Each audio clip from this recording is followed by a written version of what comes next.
Grace.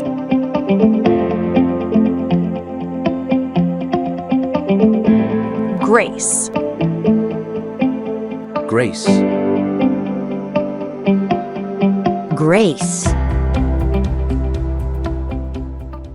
All right, well, we are in Ecclesiastes 9 tonight, and that's all we're going to cover. And I forgot to write down what version I'm in. I think it's the ESV, but I'm not going to commit to that. So, Ecclesiastes chapter 9, starting verse 1. But all this I laid to heart, examining it, how the righteous and the wise and their deeds are in the hand of God. Whatever it is, love or hate, man does not know. Both are before him. Now, the words both are before him in English could mean both are before the Lord, or both are before the person that does good or evil. The grammar of the Hebrew points to mankind as being the him. So while it would be true of God as well, it seems to be pointing to us as the observer. So I'm going to read verse 1 again, because we're going to take a little bit of a dive into this verse, because it kind of is a pace setter for much that's being said, and it's a little cryptic at first. So I just want to make sure that we cover it. But all of this I laid to heart, examining it all, how the righteous and the wise and their deeds are in the hand of God, whether it is love or hate, man does not know, both are before him, meaning both are before man. This verse begins with, but all this I laid to heart, which is a retrospective phrase in Hebrew, meaning that he's referring to what he had just written, meaning chapter 7 and chapter 8. All right. Now, if you look this up, there's a lot of commentators that will say he's really speaking about just the latter part of verse 8, chapter 8. And I do believe they're right. But the latter part of chapter 8 is a conclusion of everything he said in 7 and 8. So I'm just saying, when he starts off, but all of this I laid to heart, this is talking about all I just talked about in chapter 7, chapter 8, and culminated at the end of chapter 8. Chapter 8, he came to a conclusion. And it was based upon all that he had said in chapter 7 and 8. And this is what he's laid to heart. It's a retrospective phrase. While the end of chapter 8 is almost certainly, like I said, the primary reference, I believe it includes all of chapter 7 and 8, which at the end of 8 was Solomon's concluding statement, to which this is pointing. Now, Solomon was grappling with humanity's inability to fully comprehend God's works, as well as what appears to us from time to time to be an unjust, unpredictable outcome relative to one's actions. Because sometimes the righteous look like they're punished for their righteousness, and the wicked are sometimes rewarded for their wickedness. And that's something he talked about quite a bit in chapter 7 and chapter 8, and he came to the conclusion of it at the end of chapter 8. And I think this is what he's pondering. This is what he's setting before his heart. Ecclesiastes 8:14, the last verse in chapter 8 says this. The last couple of verses, but this verse 14 captures it all. Says, this is a vanity that takes place on earth, that there are righteous people to whom it happens according to the deeds of the wicked. And there are wicked people to whom it happens according to the deeds of the righteous. I said that this also is vanity.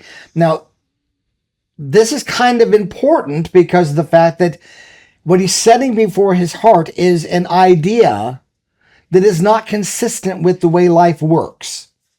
And that's what he's addressing. And if you're not paying attention, you could easily miss it, okay? Solomon is saying that I can't seem to make sense out of the fact that sometimes there's no consistency. That's part of the problem. But sometimes righteous people seem to get rewarded with what should be coming as a reward to the wicked. And the wicked sometimes seem to be reaping the reward of what should be coming to the righteous. And this whole thing seems like folly to me. It doesn't make sense. Well, what we're kind of capitalizing in this chapter is that's messed up thinking. It is, in fact, and I'm going to bring this up in a minute, this chapter largely addresses the question that's often posed by people, why do bad things happen to good people? Which is a stupid question because there are no good people. But you get the idea.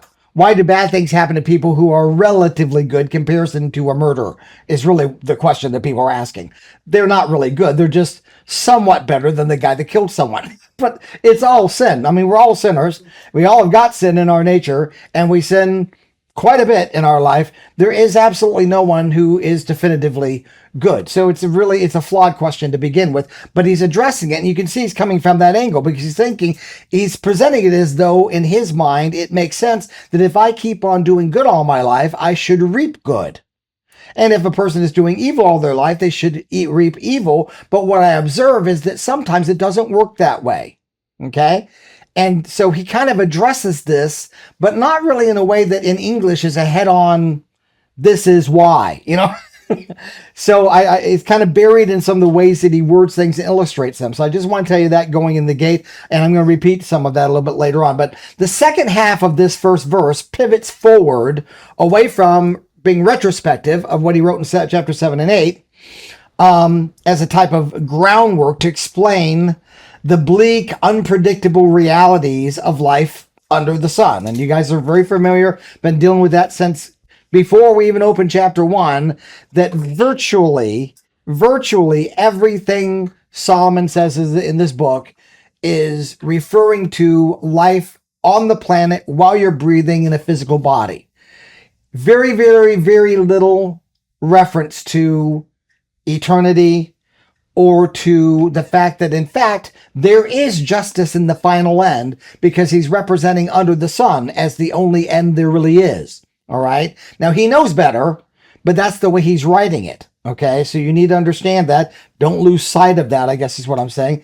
And he introduces these thoughts as he's pivoting forward from his last conclusion at the end of chapter 8 towards a second half that is written in verses 3 through 6. When he says that he set or laid all of this before his heart, the context implies an intense mental review. In other words, this was not a light. He wasn't just kind of thinking about this as he took a walk. This is something that he sat down like the sculpture, the thinker, and really, really pondered this. The context implies intensive mental review, assessment, and contemplation of the arguments and observations that he has just detailed in the previous chapters. When he says the righteous and the wise and their deeds are in the hand of God, Solomon actually presents us with what appears to be a theological conundrum, placing in deliberate tension with one another the sovereignty of God on one hand and the limited observations and conclusions that we draw as man under the sun. God's got a perfect perspective and is sovereign in all of his understanding and all of his ability to judge justly. We only see part of the equation while we're under the sun, and we look at the conclusions of how things play out. Sometimes for a good person, it looks bad. Sometimes for a wicked person, it looks good. And we come to conclusions which are way outside of our purview because we don't know enough to make a judgment. Okay? And so he says it's in the hand of God. So he's placing all this in deliberate tension with one another. Like I said, the sovereignty of God and the limited observation and conclusions of man. This highlights the huge gap between God's understanding, power, and authority and man's ignorance. And there is a huge gap between the two. At best, we have little glimmers and little glimpses, and God has been very gracious to give us enough to understand and to believe that, in the end, the balances are going to come out balanced. The scale is going to come out balanced. Righteousness is going to be prevailed. The righteous will be rewarded, and the unrighteous will be rewarded for their actions, but it's not always going to appear that way in that order here on earth while we're under the sun, right? And we don't get all of that in the book of Ecclesiastes, but you and I can read Ecclesiastes having read the end of the book, right? And so we know more, right? Now, in the hand of is just what it sounds like. It means in God's power, authority, or by means of the same. Knowing that there is no injustice with God, we know that individual choice is just that. It's a free will choice, yet God's sovereignty is still present in the middle of it. Solomon is not questioning this. He's simply stating that since we do not know everything there is to know about anyone or any one single thing, it is impossible from the vantage point of human reasoning to always identify justice when we see it. Human beings and their actions do not always produce external results which we would identify as warranted. Okay? Perhaps the easiest and most shocking example is when the righteous are martyred for their faithfulness to God. That doesn't look like they're getting what they deserve, right? Because they are being martyred because you are a light. And the person martyring them hates that light. And so that doesn't seem like a just reward for walking in the light, from our perspective. On a human level, there could hardly be a greater expression of injustice. This, however, is only part of what transpired in the transaction. There is a hereafter, which Solomon acknowledges in the other book he wrote, in Proverbs, chapter 20, verse 23, verse 23, verse 18, where it says, "For surely there is a hereafter, and your hope will not be cut off." So he does know this. And I think the reason why I'm kind of bringing that in is because Proverbs was written during his life. Ecclesiastes towards the end. So in this book, he's not trying to claim that your justice is not going, the justice is not going to meet up with your investment in righteousness. He's not claiming that. He's just presenting everything as under the sun right now. So it's very important, because otherwise you walk away thinking, Solomon was just really kind of tripped out in the head. He wasn't getting the whole thing. He was completely carnal. He didn't understand spiritual things. That's not true. We already know that's not true. Not only because of other things he wrote before now, but also when we get to chapter 12, he brings that to light at the very end. So even at the writing of this, he knew this. So just understand, he's putting everything under the sun. But as stated, time and again, Solomon's conclusions in this book of Ecclesiastes are almost always relegated to what happens while mankind is physically alive, or in their brief existence under the sun. And this is part of the point. We need to be slow to judge what we see or what we deem as being fair or unfair, just or unjust, because what we can observe under the sun is not the entirety of the story. This is something Solomon himself points out in the conclusion of this book in chapter 12, verse 14, which in itself is a type of lesson about this. Because if you were to judge everything about Solomon based on what you read right now, not paying attention to what he writes later, you're doing the very thing he's trying to warn you against. You're judging something ahead of time, right? You haven't heard the whole counsel of the matter yet until you've read the whole book, right? And so that's kind of a lesson inside of a lesson. As we will see in a moment, it is not the actual people or actions Solomon is ultimately pointing to as in the hand of God, but rather their outcomes while we are having life under the sun, which is in fact the same for all. Death. The end result for everybody is death. And he makes that point in a minute. And you remember that now, don't you? That several times in the book of Ecclesiastes, the big deal with Solomon is it's like he's presenting this as though if you're a righteous person, you should expect to be able to live physically forever. But in reality, that's not the case. So as far as this is a context, as far as the end game, while you're under the sun, it doesn't matter whether you're righteous or wicked. It ends the same for both of us. We both are going to be pushing up daisies. Okay, and so he presents it like that before he pans out and includes eternity. Okay, so but even that itself, I'll go ahead and throw this in. It's true only for the majority. Because you remember, Enoch didn't see death. Elijah didn't see death. And whoever of us are still around at the rapture will not see death. So even that is a relative statement, right? Not everybody who lives life under the sun is going to see death, right? So now let's go on to verse 2. It is the same for all, since the same event happens to the righteous and the wicked, to the good and to the evil, to the clean and to the unclean, to him who sacrifices and to him who does not sacrifice. As the good one is, so is the sinner. And he who swears is as he who shuns an oath. I mean, he who swears, meaning in other words, takes an oath, as him who shuns taking oaths.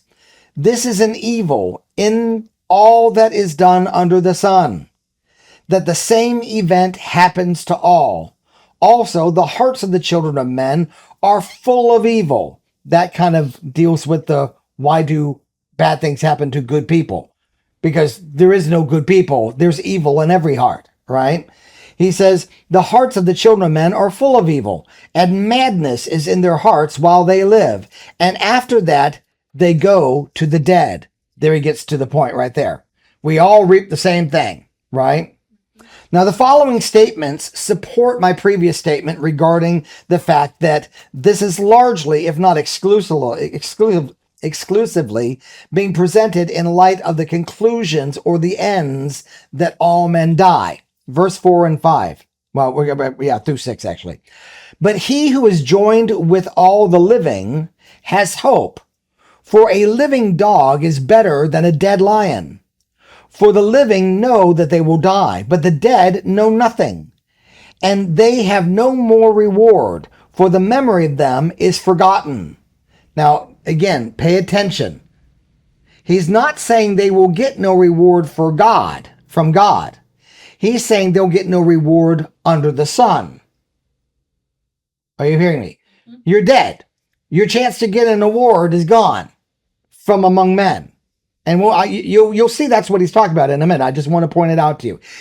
What I want to point out to you is that he's not saying there's injustice with God, that afterwards there is not justice given to the righteous and justice given to the wicked. He's not claiming that. Okay, so let me kind of back up and read that again. But he who is joined with all the living has hope. For a living dog is better than a dead lion. The living know that they will die, but the dead know nothing, and they have no more reward, for the memory of them is forgotten. So there's one of the rewards we know that Solomon really capitalized on in earlier chapters. He said, it seems folly that I've done all these things, these great deeds with the work of my hands, and I know that after I die, people are going to forget all about me and the guy that did this. There's going to be no memorial about me. It's just going to be stuff. And another guy's going to move into it who didn't earn it, didn't do what he needed to do, didn't architect it out of his own wisdom and his own skill, and living it freely. And I get absolutely nothing for all the work of my hand. I go to my grave and everybody forgets about me. So you could tell that's something that seemed to bug him a lot. We saw it from all the way from chapter 1 all the way through now. And you see that's one of the key things he's talking about. He says, for the living know that they will die, but the dead know nothing, and they have no more reward. And what's the only reward he even brings up here? For the memory of them is forgotten. That's the reward. No one's going to remember them. Their love and their hate and their envy have already perished, and forever they have no more share in all that is done under the sun. Now we face another conundrum where Solomon makes a sweeping statement without clarifying who his audience is. He says in verse 7, go, eat your bread with joy and drink your wine with a merry heart, for God has already approved what you do. Now it sounds like a very pointed statement. What you do, each individual. But that's really not what he's saying. Okay, I feel like I've lost people. I'll read it again. Go, eat your bread with joy, which we've seen. This is going to be the third or fourth time he said this since chapter 1, where after he gets done with a dialogue about the injustices of life and how you wind up dying, so you don't get any more reward for what you've done. You feel like there's injustice in this earth while you're under the sun, blah, blah, blah, blah, blah, blah, blah. So the best thing you can do is eat and drink and enjoy your life in the short life that you've got, because that's all God's going to give you while you're under the sun. How many times have we heard something like that? At least 3 or 4 times since chapter 1. And he's breaking into that in verse 7 again. Go, eat your bread with joy, drink your wine with a merry heart, for God has already approved of what you do. Now, the words God has already approved of what you do could mean, I don't think it does, could mean that those who are Solomon's target audience, who are presumably those who desire to live uprightly and not according to folly, because remember, that's who he wrote it to, right? He's writing these words to the sons of men, meaning specifically people in Israel who desire to avoid folly in their life, to avoid living foolish lives. So assuming that that's the audience he's referring to, God has approved of what those kind of people do. Well, while that might be a truth, I don't think in any way that's what he was getting at. It's a little too broad stroked, since with the godly, God can always approve. He can't always approve of everything they do, and with the godly, right? So it is likely that this is in reference to eating and drinking with a merry heart. He's saying, go and eat your bread with joy and drink your wine with a merry heart, because that kind of behavior God has already approved. Are you hearing? Okay.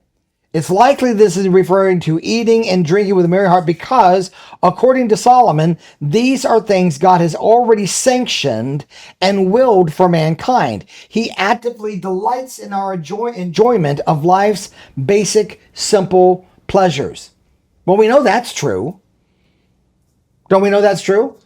God desires that we eat and that we, when he says drink, it doesn't mean go get drunk. It means, it doesn't even include necessarily the idea of wine. It just means your favorite beverage, your favorite food, whatever. Enjoy the work of your hands by what you can consume. Amen. And enjoy those things while you're under the sun. Because we read in earlier chapters, Solomon said, for this is the gift of God, is to be able to enjoy the fruit of your labor.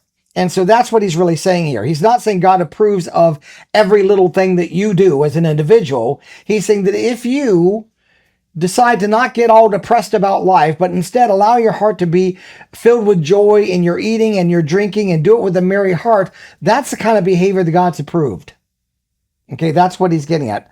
Verse 8 and 9. No, I'm sorry, 8 through 10.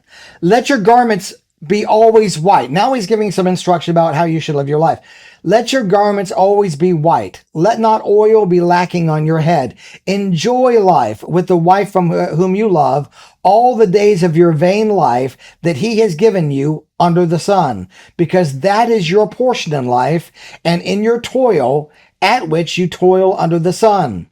Whatever your hand finds to do, do it with all of your might, for there is no work or thought or knowledge or wisdom in the grave to which you are headed. Such a perky guy. You know. Again, this is stated within the greater context of this book, which is decidedly written with the focus of how to live lives which steer clear of folly and foolishness. That being true, Solomon can hardly be attributing with encouraging evil behavior. Okay, so it stands to reason that he's not saying that if theft is all that is your hand can find to do it with all of your heart. He's not saying that. That's obvious. Additionally, this phrase is actually a Jewish and biblical idiom. The Hebrew word finds, when paired with your hand, is referencing that which is practically within your reach, your ability, and your power to achieve. I'll give you an example. It is not within my reach, my ability, or my power to achieve to be a great artist, meaning with paint and canvas. I'm doing good to draw my name or a stick figure guy. I'm not an artist. That's not within my purview. So when he says this, he's not saying, Mark, choose to be an artist, because it's really not in my reach, my ability, or the power, or my power to achieve it. But there are some people it is. He's telling them, if that's in your scope, do it, and do it with all of your heart. If what you are good at is, tending cattle or being a farmer or whatever happens to be your thing, do that with all of your heart. Okay? So the overall point being that whatever you find that you are apt or able or given a gift to do is what your hand will likely gravitate to, and you should be wholehearted in the doing of it. Solomon says in this light, in the light of this fact, that one day your toils under the sun will cease, Presumably, this is also said in light of the fact that you only have today to make the decisions which will greatly impact your eternal existence. So make wise choices and do not be slack with your hand. Right? Don't be slack. The grave's coming. That's right. Absolutely. Now, I know that I'm overreaching here just a bit in saying this. When I say overreaching, I don't mean overreaching in terms of what Scripture teaches, but what this verse is maybe specifically, what was in Solomon's mind when he said this. I might be overreaching a little bit in that I'm reading into this passage something which I believe to be is stating as a type of subtext, a lesson within a lesson, so to speak. But if a person is gifted at something, then it stands to reason that such gifting came from God. If this is true, then it is also a stewardship. And every stewardship should be done in view of the fact that there will be a day of accountability for what you did or did not do with that gifting. Right? So do it now and do it with all your heart. Okay? It's kind of a subtext, right? Lining, kind of running underneath what he said, right? Again, verse 11, I saw that under the sun, the race is not to the swift, nor the battle to the strong, nor bread to the wise, nor riches to the intelligent, nor favor to those with knowledge, but time and chance happens to them all. For man does not know his time, like fish that are taken in an evil net, and like birds that are caught in a snare, so the children of men are snared at an evil time when it suddenly falls upon them. Now, nearly every time I read or hear anything like stuff like this, I think of the common objection, which I've already addressed, which people often give to Christianity or to the Bible or whatever, especially the idea that this is their challenge to God is a loving God, is why do bad things happen to good people, right? So this kind of comes to my mind most time I read something like this. And also, the other thing that comes to my mind, and I really have to attribute this to R.C. Sproul, who brought this up in one of his books that I read.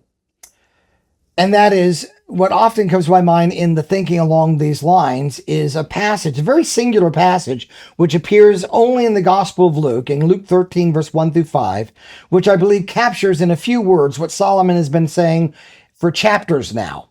And I'm going to read it to you. It's again in Luke 13, verse 1 through 5. And you've heard me reference this before. Now, and I'm reading this in context of why does it look like bad stuff happens when you've done a bunch of good? And why do you seem to be rewarded for good if you've been doing a bunch of evil? Why? Okay. Jesus in Luke chapter 13, verse 1 through 5 says, well, first some people came to him, starting by saying, there were some present at that very time who told Jesus about the Galileans whose blood Pilate had mingled with their sacrifices. I believe these sacrifices were pigs. So they're mingling Jewish blood with pig's blood, which was the highest defilement you can imagine. And he answered them, do you think that these Galileans were worse sinners than everyone else in Galilee because they suffered in this way? No, I tell you, but unless you repent or change your mind, you will all likewise perish. Or those 18 on whom the tower of Siloam fell and killed them, do you think that they were worse offenders than all the others who lived in Jerusalem? I tell you, no. But unless you repent, you will all likewise perish. Now, this was said in the greater context of Jesus encouraging them to be mindful of the times that they were living in and act accordingly, meaning your Messiah has come and the end of the age of righteousness by works of the law is coming to a close. It was given to you, the law was given you to be a tutor to bring you to your Messiah, and you're not paying attention to who I am. What do you think will happen if you refuse him, if you don't repent, change your mind, and fail to bear fruit of that repentance? It's going to be the same end for you as it was for those people in Jerusalem and those Galileans. Are you hearing? Okay. Now, but here in Ecclesiastes, it also fits to illustrate that what happens to mankind is not always an indicator of righteousness or wickedness. Additionally, all have sinned and deserve death. So the fact that towers are not falling on people all over the place all the time is more proof that life is more governed by mercy than justice. Are you hearing me? Also, that when justice does have its day, we should not be so quick to call it injustice. Like Paul said in another place regarding something different but still relevant to this conversation in 2 Corinthians 10:12, not that we dare to classify or compare ourselves with some of those who are commending themselves. But when they measure themselves by one another and compare themselves with one another, they are walking around without understanding. That's what these people were doing. Jesus was saying, you know what? Jesus understood why they were bringing this up. And he said, I want to make it clear to you, you're not any better than the people the tower fell on. You're not in a better position of justice than the people that Pilate killed. And unless you change your mind, you're going to wind up just like them. Okay? But the problem was they weren't comparing themselves with the standard who is God. They were comparing themselves with each other. And because the tower didn't fall on me, I must be better than them. Because Pilate didn't single me out and kill me, I must be righteous. And they must not have been as righteous as I am. The conclusion is a wrong conclusion. Jesus is saying you are on more of a level playing field than you realize. Hello? And that's what Solomon is getting at as well. Now, going on to verse 13. I have also seen this example of wisdom under the sun, and it seemed great to me. There was a little city with a few men in it, and a great king came against it and besieged it, building great siege works against it. But there was found in the city a poor, wise man, and he by his wisdom delivered the city. Yet no one remembered that poor man. Now, let me go ahead and just tell you, Jews would not have even understood this statement.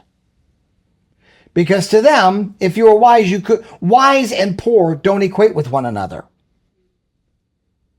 Okay? Which is one of the reasons why he wrote this.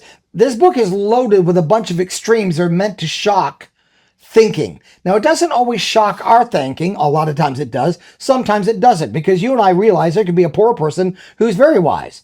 But in a Jewish way of thinking, this was a real shock to the thinking. Okay? So, and that was his intended audience, were people who would have been very shocked by this. He did it on purpose to call them out of their preconceived ideas and have to deal with things as they really are rather than the way they think that they are. Yes. From what I see, like, people that are spiritually blessed and people that are physically blessed are usually not the same people. Often. Because, not always, but often. Like in the beginning, there's Cain and Abel, and then Cain killed Abel, and then there was Seth. Seth's people became spiritually well endowed. Mm-hmm. But Cain's people produced music and metallurgy and smithing and did all the physical great things. Mm-hmm. But you don't hear those things of Seth's lineage. That's right. Absolutely. Yeah. Seth's lineage produced something even better, which is Jesus. Mm-hmm. But no great artists, no musicians. Mm-hmm. Yeah, you're right. So all the things that we're looking at are poor measuring sticks, are they not? Mm-hmm. So that's a very good example. So he says, let me go ahead and back in verse 13 again. I have also seen this example of wisdom under the sun, and it seemed great to me. There is a little city with a few men in it, and a great king came against it and besieged it, building great siege work against it. But there was found in it a poor wise man, and he by his wisdom delivered the city. Yet no one remembered that poor man. But I say that wisdom is better than might, though the poor man's wisdom is despised, and his words are not heard. So he's saying, regardless of what the outcome was, wisdom is still better, right, than the might. So you have this great king with great might is coming against the city, but it was the wisdom that overcame the great might. He says, I say to you, the wisdom is greater than might, even though the poor guy didn't get any recognition for it, right? The words of the wise heard in quiet are better than the shouting of a ruler among fools. Wisdom is better than weapons of war, but one sinner destroys much that is good. Now, I think the point here is pretty clear, and it nicely ties together the entire chapter. Justice is not always seen while under the sun. We already got that, because while God does not show preference, man does. While God sees all things and judges perfectly, we only see in part, and so our judgment is nearly always skewed in one way or the other. Man may honor a king because he is a king and fail to honor a fool even though he's wiser than a king. Because man doesn't deal with justice, does he? Not often. In the cited example, a powerful king besieged a small city and a poor wise man foiled his plans so that wisdom is better than weapons of war.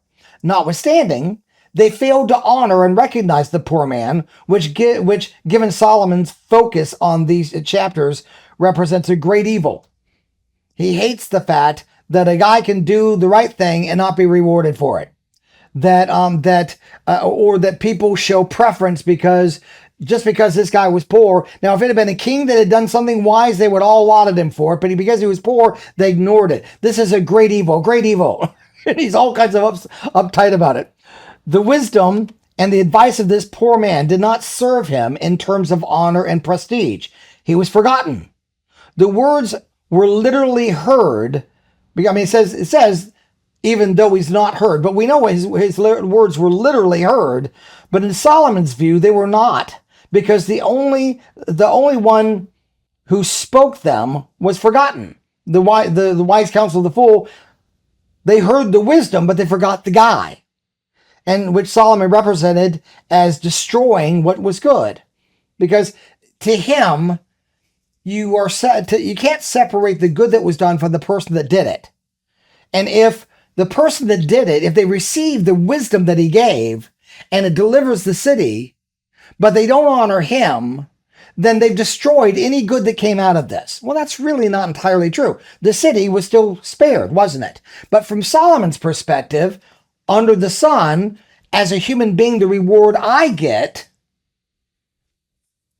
was robbed from me, right? And so he says he didn't get nothing for it. Now, to which Solomon says, the words of the wise heard in quiet are better than the shouting of a ruler among fools. The sinners, mentioned at the very end in the final verse, are those who favor outward appearances, do not recognize wisdom when they see it, and whose honor is reserved for those who fit within their belief of who is worthy and honorable. This does not, however, devalue wisdom. Wisdom is still valuable. He says it right there. Wisdom is better than weapons of war, right?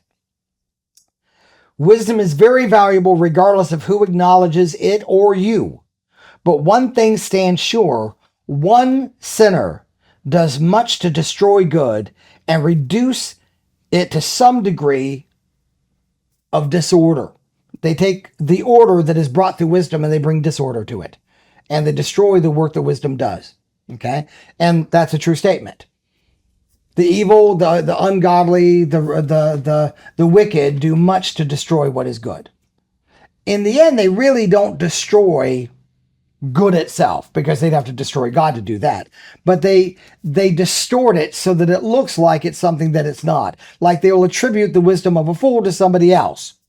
They'll take the wisdom that was bestowed upon them that came from God and turn it into the genius of man. They'll distort it, they'll twist it, and they destroy its glory on some level or another, because that's what sinners do, right? And that's the conclusion of what he said. So take a step back and look at the entire chapter. Solomon is talking about the fact that under the sun, there seems to be injustice. Good people go unrewarded, or their reward seems to be what should be coming to the unrighteous, and the unrighteous seem to be rewarded what should be coming to the godly or the righteous. And then he set before us several examples of this, And all of them are under the sun examples, every last one of them. The two primary ones being that every one of you are going to die, so it doesn't matter whether you're good or bad, you're all going to die. You all get the same reward. And the other one is, as soon as you die, you're forgotten. There's no real ongoing reward for the accolades of men because they don't do you any good when you're in the grave. So that's his focus. But don't forget, in a couple of chapters, he's going to come back around and bringing eternity and say, it's still well worth it to do everything that is right because God rewards those that fear God. Okay? So everything is under the sun right now. So don't lose focus on that. So anybody have any questions? Grace.